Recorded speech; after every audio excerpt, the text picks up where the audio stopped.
So ladies, gentlemen, fellow 11th Street kids, welcome to my Peacemaker Season 2, Episode 4 recap, review, and breakdown. So today's episode, I would say, bridges the gap as much as the ball is continuing to roll this season, but between this week's episode and I would say next week's episode, which finally brings back Rick Flag Sr. as the hunt for Peacemaker escalates even further, and I would say becomes even more personal. There's flashbacks, which we need to dive into straight away, so without wasting any more time, ladies and gentlemen, if you're brand new here, and you like Peacemaker, you like DC news updates, all kind of things like that, you are absolutely in the right place. Consider subscribing, and if you go on to enjoy this episode recap, review, and breakdown, and just the coverage here on the channel, I'd really appreciate a like on the video. If you have it in your location, click the hype button, and do not forget to leave just your thoughts on this episode, your own review, but also your theories, because I love reading those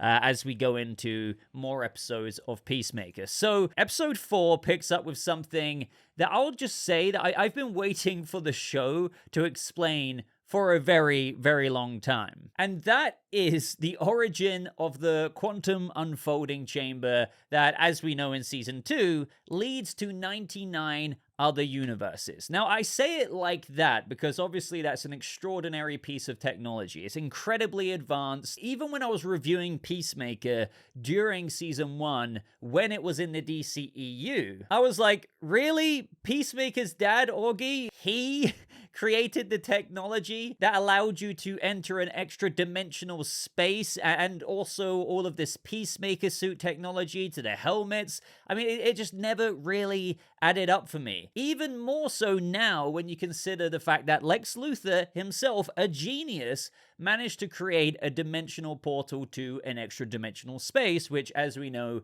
he kept people prisoner in during the events of Superman. And his version of it looked a lot more steampunky, like less elegant looking. Still looked cool, but, you know, again, less elegant than the QUC. So you're telling me Augie Smith developed something crazier than that? Well, nope. It turns out that's not the case at all, as this is where we get a flashback to 35 years ago. And we have Augie hunting with both Chris and Keith while he was still alive. And it just so happens that during their hunting trip, that rustling through the trees wasn't an animal. It was a freaking alien. So we see Augie take the shot and they go and see what they hit. And we have this poor alien wounded and begging for its life. And Augie raises the gun and the alien just screams even louder, and he kills it with a brutal headshot that just reminded me of the VAT system from Fallout games. Like, it was blown to smithereens. Now, I didn't really recognize the alien race. Maybe this is an alien race within DC Comics that just, you know, didn't come to my brain. So do let me know if you think that it has a similarity to any other aliens we've seen in DC Comics. But it does kind of remind me of a cousin of Gollum from Lord of the Rings with that little kind of loincloth that it was wearing. And then we have the young Chris point out that there's something out there where the alien was headed, and it's a very familiar doorway into the QUC. Now, Chris at this moment picks up the alien device, which, you know, kind of looks like a giant alien kettle, if you ask me, so I'm just going to call it the alien kettle from here on out. And the handle also reminds me of that feature you have on some Peacemaker helmets that span the top of it. Maybe just a coincidence, I don't know. So yes, this makes a ton more sense now, but I'm still left with some questions such as, did this alien create the QUC technology, or did he just have his own technology that allowed access to the quantum unfolding chamber? I guess in a similar way to how clearly that other alien that Peacemaker encounters in the QUC, the one who burns the alien rodents, if you will, also must have his own technology to, you know, enter the seemingly shared space. So maybe, like, you know, each race has their own technology at some point where they reach this advanced point in their civilization that they can just access the QUC. I don't know if questions like this are ever going to be answered. Also, does this mean since Augie didn't create the QUC, as he was no way remotely close in a million years of being able to achieve such a technological creation, does this mean he went to other universes and stole other Peacemakers' suits and helmets? Which, as we know, contain their own fairly advanced technology, such as, the sonic blast we've seen before from the Peacemaker helmets, or even the magic stars we saw from the other Peacemaker that he launched against our Peacemaker. I mean, even when Adebayo learns about all of this later on in the episode, she then asks, "So how do you make all them helmets and stuff?" And Peacemaker responds, "It's complicated." So, there's not really an answer there. The only answer I have, other than stealing other dimensions Peacemaker stuff, is I guess one could argue that since he was given access to the QUC, that maybe he was able to create helmets like that with what the interdimensional space could provide, including his white dragon gear. Now up next, we're back in present day with Argus headed over to Peacemaker's house, and we have Judomaster hell-bent on making sure that Economos won't have an easy time while working with him. And as for Peacemaker, since he's not drunk anymore, this is when he actually realizes that something went down in the house from that fight that Eagly had with Fleury and the other Argus agents. Now Economos manages to text Peacemaker in this moment and warns him that he needs to get the heck out of the house, which takes him a second to read and understand, but he still made it out, even though Eagly's priority was to kind of get some munch from the fridge. So Peacemaker rushes out of there, but he first grabs what I'm just, again, gonna call the alien kettle, and Argus storm the place, and we're kind of like full on now.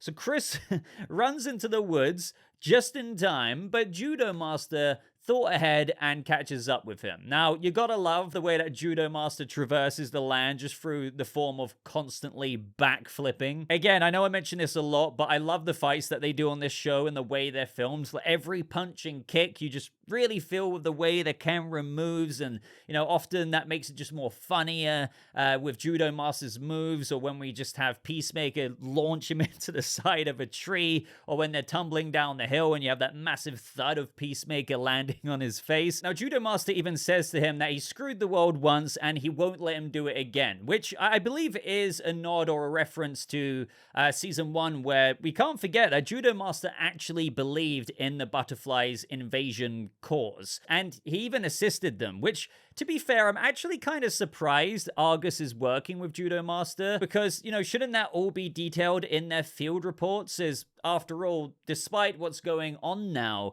in season 2, Argus, as Sacha Bordeaux said in previous episodes, that Peacemaker was in the agency's grace after his work on Project Butterfly, which was preventing an alien invasion. And now they're working with somebody who tried to ensure an alien invasion. Either way, we have Red Saint Wild in this moment.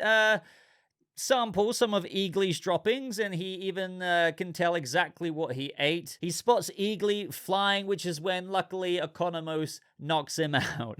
And in this moment, he pretends as though another eagle just came down and took him out, which really digs a deeper hole and gives Red Saint Wild more conviction than ever to go after Eagly, because since he knows that eagles are meant to be solitary creatures, then that could only mean one thing: that Eagly must be the prime eagle. The eagle that rules over all frickin' eagles, foretold in the Yakima and Meskwaki myths. I probably butchered that, but as you can tell, my God, really Economos has just given Red Saint Wild an even stronger drive to take out Eagly, because now he believes everything in his life has led him to this moment. What we're seeing here is the continuing arch nemesis storyline for Eagly, and it's pretty entertaining. On top of everything else we're dealing with, we also have a little subplot like this going on during Peacemaker Season 2.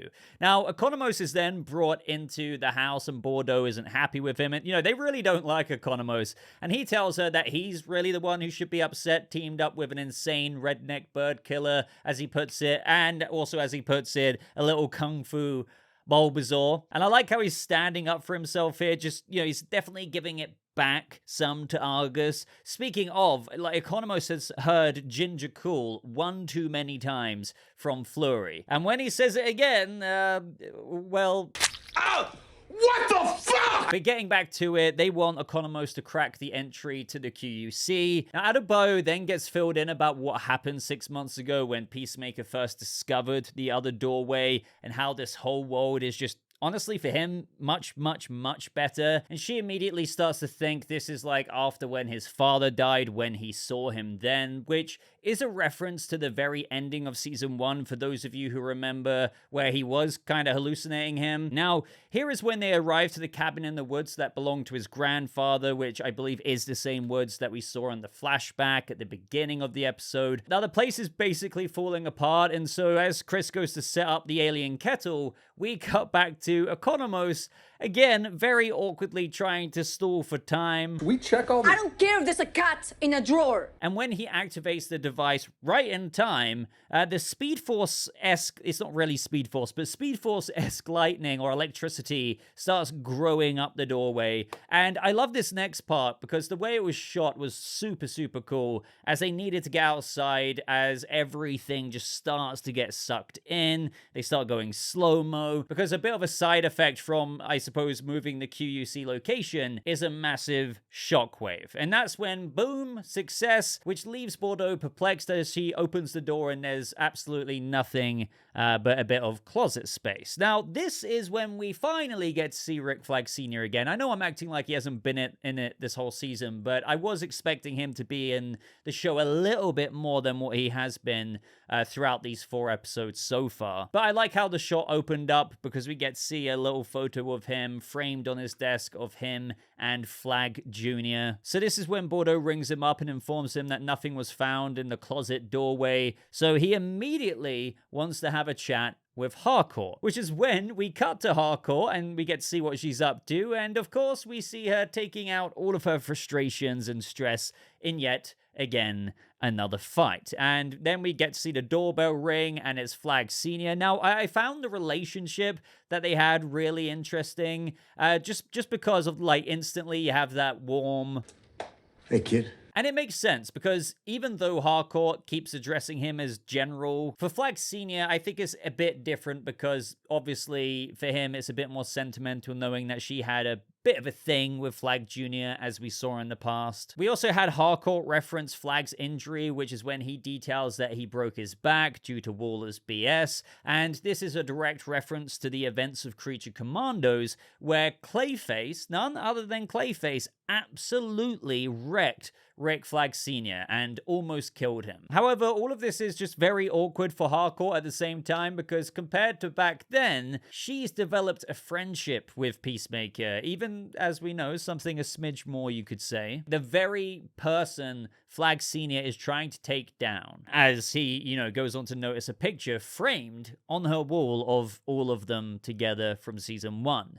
Now, things do switch up a notch when he asks her if she remembers what she said to him after the funeral of Flag Jr., or as he calls him, Ricky, and she instantly tries to point out to him in response that, regardless of whatever she said, just like how Economos tried to point out to him, Chris killed your son because Waller ordered him to. But the way Flag sees it, and I do understand his perspective here, yet with him in Pocolistan or even Harcourt and Corto Maltese during the events of the Suicide Squad, they all defied Waller's orders when she went too far. So I guess the question for Flag Senior is, why didn't Peacemaker do the same when arguably he could have? And so he just can't, he won't get past that. Now, one of the more significant moments here, which really sets up something much bigger, as we can tell by the end of this episode, is that he confirms to Harcourt her suspicions of how she has indeed been black booked by Waller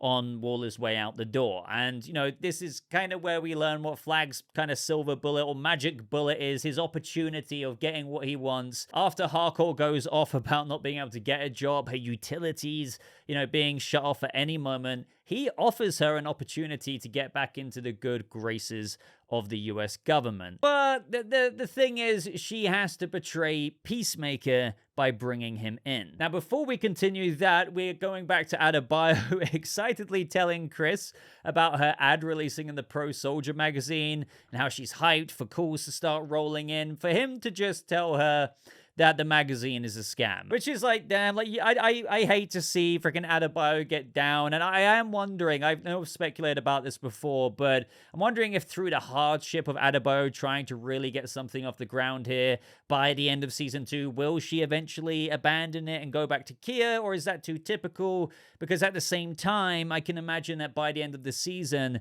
through her perseverance and her unwavering optimism, she might actually start to get calls, which would be a nice ending for her character for this season. And who knows what that company or her mercenary thing could turn into. Like, I've seen some people suggest that what if it actually turns into some kind of thing from the comics? I've seen some people mention Checkmate, but I don't know if they would change the canon up there to have Adebayo create Checkmate, but I liked the concept of Adebayo's thing actually taking off, and not her being her mother's daughter through ruling some kind of agency, but something that could still be inspired by some kind of team in the comics that Adebayo runs with some, you know, notable names from the comics. Like, you never say never. It could be abandoned, but I do like that theory. Now, Adebayo then asks if there's another Chris or Peacemaker in the QUC, and that's when Peacemaker tells her that he killed his own self in a parallel dimension. And I enjoyed this scene so much for loads of different reasons, like initially being more comedic, but then getting quite emotional. So initially with the comedy, I love how her mind kept getting blown by every reveal, such as him saying about the other him and Emilia Harcourt are in love. And then there's the misunderstanding of Rick Flag Jr. being in love with him. Rick Flag Jr. is in love with you? Now, Adebayo then tries explaining that no matter how green the grass is over there, the biggest problems in life are the ones that we carry within ourselves. Like, everything else evens out, and that he belongs here. And I think she definitely is speaking truth there, because the trauma that he's endured, like, sure, he could go over to another world where he's got a dad there and a brother where he's alive and they have a great relationship, but he's still going to have that trauma that he's experienced of his rotten dad and the life that he put upon him of violence, and losing his brother through his father making him fight his brother, where they placed bets on them and stuff. Like, that is still going to be in him, and it will still never be his brother. And I think this is just something that's going to take a while to click in Peacemaker, even though he could still arguably be like, well, I'm going to still go and lead that life anyway. But we have Adebayo at least trying to tell him that he belongs here in the DCU's dimension. But the more kind of Peacemaker leaned into his reasons for wanting to leave in this scene, I feel like the better this scene got, with Cena's acting just shining through, especially when his voice was getting a bit shaky when he discussed how his doppelganger, you know, perhaps belonged here, but some kind of cosmic occurrence switched them up. So I end up in the dark dimension where I can't catch a fucking break. Like, scenes between Adebayo and Peacemaker are always some of the best that the show has to offer, in my opinion, and I just think that this one was a pretty important one to have in the focus of this episode, because it really just emphasizes that emotional conflict that Peacemaker is going through. Now, as for a little bit of a ramble here on just this larger note, I've just got a bad feeling that when stuff starts getting crazy, like that is being described as crazy in the final 3 episodes, as Gunn has teased, like, I'm not even talking like cameos and stuff here, but, you know, maybe that the family discovered that their real Peacemaker died. Things are just going to be, I think, as a result of that, so gut-wrenchingly heartbreaking for our Peacemaker. Because think about it, like, as if this season's going to end without the doppelganger Augie and Keith not knowing that our Peacemaker is just a fake one, or like not their one. And I do want to stress, this is just speculation from me. This isn't anything I know about or have seen myself. Can you imagine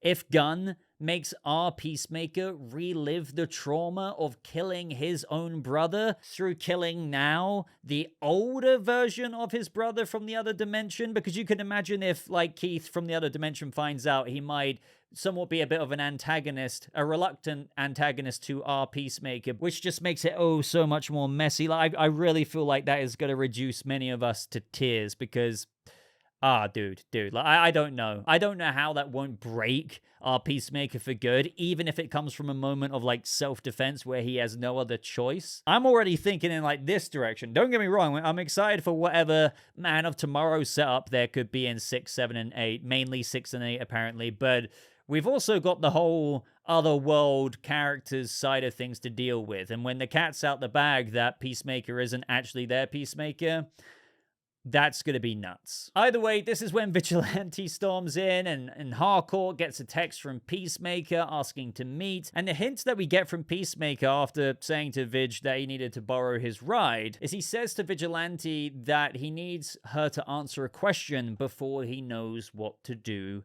next. Now, this is when we cut to Rick Flag Sr. demanding the other agents to take Economos' phone because he doesn't trust him. And we see that everyone is gathered outside of Harcourt's apartment. And Flag is reminding her that this is her one shot at getting back into the good graces of Argus. And as Harcourt said, like, that's BS. Flag easily has the power to bring her back in if he wanted to, but he's manipulating her to get what he wants. I do think things are still sentimental for Flag Senior here. It's just his, like, between Harcourt and him, it's just that his, you know, personal vengeance is stronger when it comes to getting Peacemaker, and he won't help her out unless she helps him. She even says to him that Peacemaker doesn't deserve this. It's just the question is, what is she going to do about it? And that's when she tells him that she's going to meet Peacemaker now and that he'll need to bring more people as he's not going to take out the Peacemaker alone. This is where we also get a sad look from Economos to Harcourt. And, you know, I can't really comment on this situation because obviously having seen next week's episode, that was the final episode I saw. It's not like I can speculate specifically about all the things that are going on here. But having said that, this is also something I'm really excited about because even though I have speculated about some things that I deem very safe to speculate about based on things that I just don't know, as of episode 5's release date, I have no idea what's going to happen after that. So be prepared for me to ramble a lot more about theories going into, you know, what are called these crazy episodes of 6, 7, and 8. And so this is when the episode essentially ends off with Red Saint Wild doing some kind of freaking magic eagle ritual, and, you know, seeing him dance to a shot at redemption was certainly something. Now, this is where things get kind of nuts if you think about it. Like, we are in the fantastical DCU after all, and through this magical ritual, he basically acquires Assassin's Creed Eagle vision, and it reveals, after following Eagly, the location of the cabin. And he is coming after Eagly big time. We see Judomaster wake up and he stumbles onto the road. We see Peacemaker driving to see Harcourt. And that's where we also see all of them lying in wait in the park for him to arrive. So once again, guys, I really enjoyed this episode. I will say, though, not that, like, as I said at the beginning, it's not as though we haven't got to a point by episode 4 that the ball isn't rolling. Like, it is rolling. The momentum is picking up. We're now further into the season. Argus's pursuit of this dimensional discrepancy has got way further than the first couple of episodes that felt like a bridge to the next thing. But I would still say, like, in terms of, like, looking at the overall structure of this season, that this episode was more of a bridge to episode 5, which, again, I would like to think that those who were getting, I don't know if I would say frustrated, but felt underwhelmed or maybe lackluster through some of the previous episodes, feeling like there were bridges. And even though, like, this was a bridge episode, there are still a lot more things at play going on now, where I still think, regardless of the way you might look at it in the format or the structure and execution, it's still very entertaining and there's a lot of things in play, and we're clearly ramping up to much, much bigger things. But let me know if you even look at it in that way, and if you do, then how do you feel about it? But on the bottom line, would you still say that you're enjoying season 2 just as much as you have been so far? And yes, before anyone says it, as of last week's episode, a lot of people were coming out with the theory of, okay, in this other dimension, as you had Emilia Harcourt and Peacemaker wandering through town, there seems to only be white people. And then, like, that matches in with the theory of people bringing up, wait, and I remember I was confused by this. Like, many of us were looking into the pronunciation of Bloodhaven, and I was like, yeah, why, like, was somebody else on set that day and told them to say it like that? Now people are like, wait, okay, like, let's go to the German pronunciation of Bloodhaven. So, you know, you got blood here in good old English. Blood. Okay, all right. And then, how do they say blood in German? Blut. That's exactly how we had Augie and Keith say Bloodhaven. They said Bloodhaven. So, you know, like some people were thinking that this, some people are saying it's like an Earth X-y thing. I don't know if I would go, and by the way, I want to make this clear, I know nothing about this. Like, from what I've seen, I have no clarification on this for myself. So I do think that there's been very, very, very small hints like this that they seeded evidently in very early episodes of the whole Bloodhaven thing. And then you get to see the town and like how something stands out there. So yes, this Earth may not be as perfect as it seems to be, which, to be honest, might help out Peacemaker eventually in just getting over the fact that he wouldn't live in that Earth or that other dimension forevermore. Like, if things go south, at least if he found that out, it would be a bit easier to kind of get past. There's also been other clues out there that many of you are pointing out, so very intriguing to see where things go with that, but I really do feel like things are gonna be more and more in our face with that. I would love to know any updated theories with that, but yes, this world seems to be quite... You know, I guess it was always an alternate history world with the fact that it's a different a different dimension, but it certainly seems to be, you know, an alternate history world, if you know what I mean. But that's everything I think I've got to say about episode 4, guys. Can't wait to get into episode 5. Let me know any theories you have going ahead, what you thought of this episode, and your thoughts on my thoughts. If you're still watching right now, you know what I'm going to say, would really appreciate a like on the video. Consider subscribing for more videos just like this. But I'm going to love you and leave you. So once again, thank you so much for watching. I hope you have a lovely rest of your day, and I'll see you fellow 11th Street kids in the next video. Goodbye.